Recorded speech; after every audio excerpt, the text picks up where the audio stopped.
Alright, so magandang araw muli sa inyong lahat mga kamaestro. Ayan, so nagbabalik na naman tayo ngayon para dito sa ating panibagong video.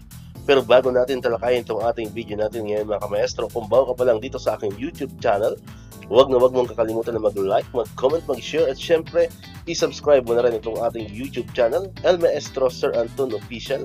Ulitin ko po, paki-search lamang sa inyong mga Google, sa inyong mga browser, sa inyong mga YouTube ng El Maestro Sir Anton Official at lalabas na po itong ating channel. Pakiclick lamang po ang subscribe button dyan kasi libre lang naman po yan, wala pong bayad yan. And syempre, ang notification bell button, pakiclick na rin po para manonotify kayo.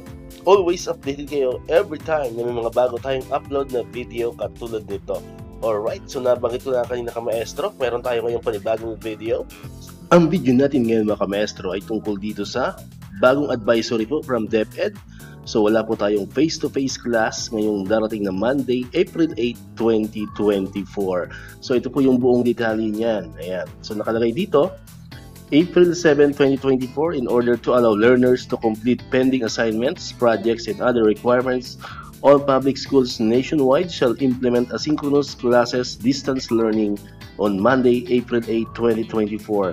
Likewise, teaching and non-teaching personnel in all public schools shall not be required to report to their stations. Finally, private schools shall not be covered by this advisory but shall have the option to implement the same. Okay, so maliwanag po nakalagay dyan. Sa darating pong Lunes, bukas po yan, April 8, 2024. So wala po tayong face-to-face classes po sa buong Pilipinas po yan, sa lahat po ng public school. Okay, so lahat po ng public school yan. Ngayon, ang mga teaching personnel naman, as well as non-teaching personnel, ay hindi po sila required na pumasok sa kanilang mga station o mga school.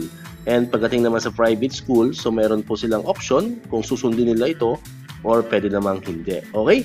So far po, yan po yung ating magandang balita ngayong araw ng linggo, no? Tungkol dito sa asynchronous class or classes bukas, April 8, 2024. So muli, maraming salamat sa inyong panonood at pakikinig.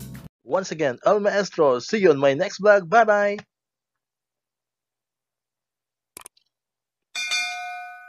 1, 2, 3, come on!